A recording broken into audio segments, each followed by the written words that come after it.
हाँ, तो अभी तक कंज्यूमर इलेक्ट्रॉनिक्स का थर्ड चैप्टर में आपने बहुत सारे टॉपिक पढ़ लिए थे, जैसे कि इंट्रोडक्शन, टीवी का principle, scanning techniques, horizontal scanning, vertical scanning, scale factor, aspect ratio.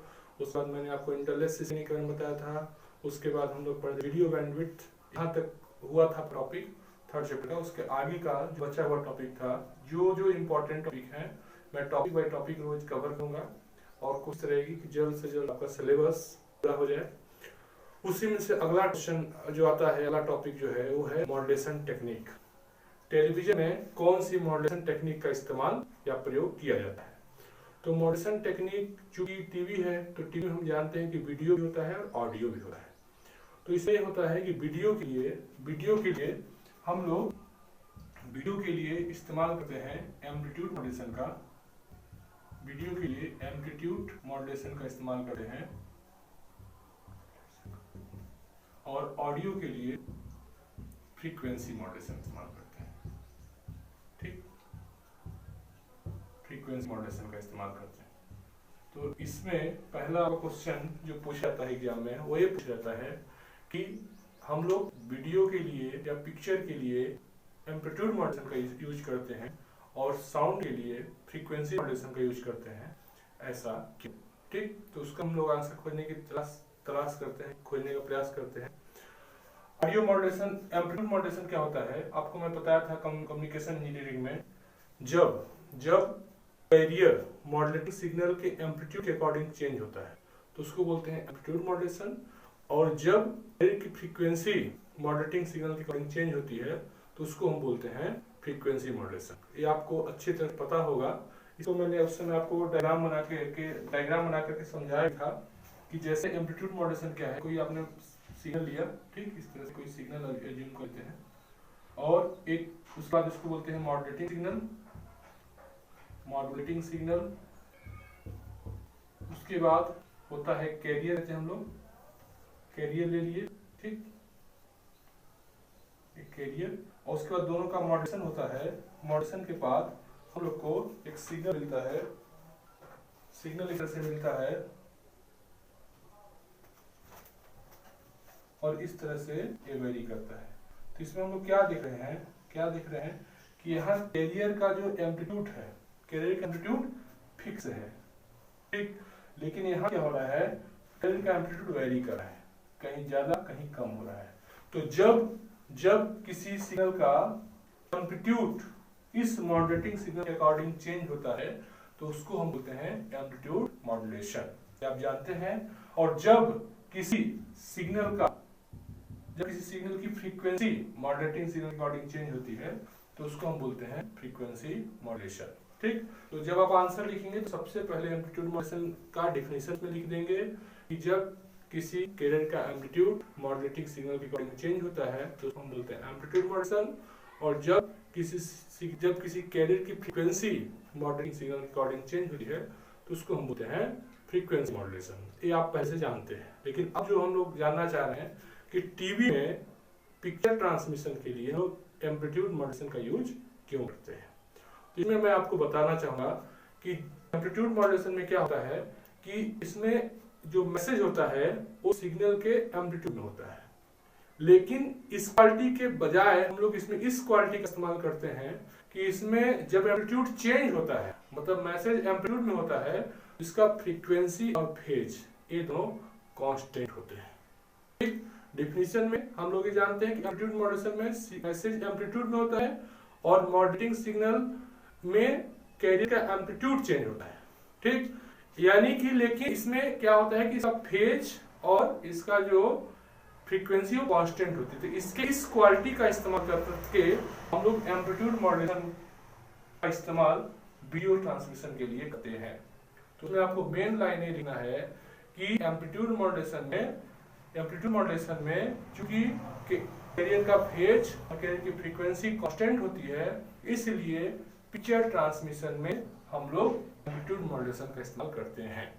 जब आप लोग कम्युनिकेशन इंजीनियरिंग पढ़े थे मॉड्यूलेशन, तो वहां सिर्फ मॉड्यूलेशन के 3 टाइप पढ़े थे, amplitude modulation, frequency modulation, phase modulation.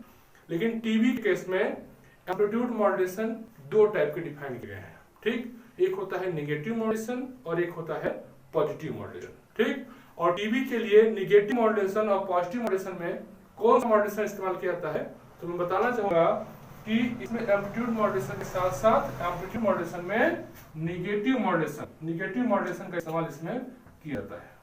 ठीक, तो एक क्वेश्चन यहां से भी बनता है कि निगेटिव मॉड्यूलेशन का यूज या प्रयोग टीवी टेक्निक में क्यों किया जाता है। ठीक, तो उसको मैं अभी अगले कॉन्सेप्ट में बताऊंगा कि निगेटिव मॉड्यूलेशन का यूज क्यों किया जाता है, वो भी क्वेश्चन एग्जाम आता है। लेकिन अभी मैं ये बताना चाहूंगा कि एम्पलीट्यूड मॉड्यूलेशन का यूज एम्पलीट्यूड मॉड्यूलेशन का उपयोग हम लोग पिक्चर के ट्रांसमिशन में क्यों करते हैं। तो आप उसमें आंसर क्या लिखेंगे कि चूंकि एम्पलीट्यूड मॉड्यूलेशन में मैसेज जो होता है एम्पलीट्यूड में होता है और उसकी फ्रीक्वेंसी और फेज कांस्टेंट होता है, इस वजह से हम लोग पिक्चर ट्रांसमिशन के लिए एम्पलीट्यूड मॉड्यूलेशन का इस्तेमाल करते हैं। ठीक, अब दूसरा आता है फ्रीक्वेंसी मॉड्यूलेशन। फ्रीक्वेंसी मॉड्यूलेशन का यूज करते हैं हम लोग साउंड ट्रांसमिशन के लिए। तो मैं आपको कई बार बता चुका हूं कि एएम से ज्यादा अच्छा साउंड ट्रांसमिशन के लिए एफएम का इस्तेमाल किया जाता है। कई बच्चों को इसका आंसर भी पता होगा, मैं कई बार क्लास में बता चुका हूं, फिर से एक बार रिवाइज कर देना चाहता हूं कि इसमें नॉइज फ्री रिसेप्शन और हायर फिडेलिटी दो कॉन्सेप्ट है। पहला इसका यूज करने का पहला रीजन है फ्रीक्वेंसी मॉड्यूलेशन का नॉइज फ्री रिसेप्शन और दूसरा हायर फिडेलिटी। ये दो रीजन है जिसकी वजह से हम लोग फ्रीक्वेंसी मॉड्यूलेशन का इस्तेमाल करते हैं साउंड ट्रांसमिशन के लिए। ठीक, तो इसमें अब नॉइज फ्री रिसेप्शन का मतलब क्या है, देखिए फ्रीक्वेंसी मॉड्यूलेशन में क्या होता है, जो मैसेज होता है वो फ्रीक्वेंसी में होता है। ठीक, सबको पता है। और जो नॉइज होता है, नॉइज इफेक्ट डालता है किस पर, एम्पलीट्यूड पर। तो नॉइज अगर एम्पलीट्यूड पर इफेक्ट डाल भी देता है तो उससे हमारे मैसेज में कोई इफेक्ट नहीं पड़ेगा, क्योंकि हमारा जो इंफॉर्मेशन है वो इंफॉर्मेशन कहाँ है, वो इंफॉर्मेशन हमारे फ्रीक्वेंसी में है। तो नॉइज का इफेक्ट फ्रीक्वेंसी मॉड्यूलेशन पर बिल्कुल भी नहीं होता है। क्यों नहीं होता है, क्योंकि फ्रीक्वेंसी मॉड्यूलेशन में जो इंफॉर्मेशन अपनी है वो इंफॉर्मेशन जो है फ्रीक्वेंसी में मौजूद है और नॉइज इफेक्ट डालेगा एम्पलीट्यूड में। तो इसलिए फ्रीक्वेंसी मॉड्यूलेशन का इस्तेमाल हमेशा साउंड ट्रांसमिशन में करते हैं। दूसरा लिखा है इसमें हायर फिडेलिटी। फिडेलिटी का मतलब आपको मैं बता चुका हूं। फिडेलिटी मतलब कि इनपुट में जितने भी फ्रीक्वेंसी कंपोनेंट मौजूद हैं, आउटपुट में पूरे के पूरे कंपोनेंट हमको चाहिए। तो इसमें हायर फिडेलिटी होती है, मतलब जितने कंपोनेंट मौजूद हैं पूरे के पूरे हमको आउटपुट पे मिल जाते हैं। दूसरा रीजन हो गया। और तीसरा रीजन क्या है, ये very high frequency, ultra high frequency में हम लोग इसमें साउंड फ्रीक्वेंसी मॉड्यूलेशन का यूज करके सिग्नल को ट्रांसमिट कर सकते हैं। तो इन वजहों की वजह से हमेशा साउंड के लिए हम लोग फ्रीक्वेंसी मॉड्यूलेशन का इस्तेमाल करते हैं। इसके साथ साथ फ्रीक्वेंसी मॉड्यूलेशन में जो मैसेज होता है फ्रीक्वेंसी होता है, लेकिन उसका एम्पलीट्यूड और फेज कांस्टेंट होता है। एक यही रीजन है जिसकी वजह से हम लोग फ्रीक्वेंसी मॉड्यूलेशन का इस्तेमाल हम लोग साउंड ट्रांसमिशन के लिए करते हैं। ठीक, तो मैं इसका नोट्स आपको डालूंगा अभी व्हाट्सएप पे, लेकिन आपको इसका समझने आंसर में आप क्या लिखना है। क्वेश्चन आता है कि टीवी में पिक्चर ट्रांसमिशन के लिए एम्पलीट्यूड मॉड्यूलेशन का और साउंड ट्रांसमिशन के लिए फ्रीक्वेंसी मॉड्यूलेशन का इस्तेमाल किया जाता है, क्यों। आप आंसर क्या लिखोगे, टीवी के लिए एम्पलीट्यूड मॉड्यूलेशन का इस्तेमाल किया जाता है, एम्पलीट्यूड मॉड्यूलेशन का इस्तेमाल किया जाता है पिक्चर ट्रांसमिशन में। इसके पीछे रीजन ये है कि एम्पलीट्यूड मॉड्यूलेशन में जो मैसेज होता है एम्पलीट्यूड में होता है और कैरियर का एम्पलीट्यूड नहीं होता है, लेकिन उसका फ्रीक्वेंसी और फेज कांस्टेंट होता है। और पिक्चर ट्रांसमिशन में फेज को ध्यान में रखते हुए हमेशा हम लोग एम्पलीट्यूड मॉड्यूलेशन का इस्तेमाल करते हैं।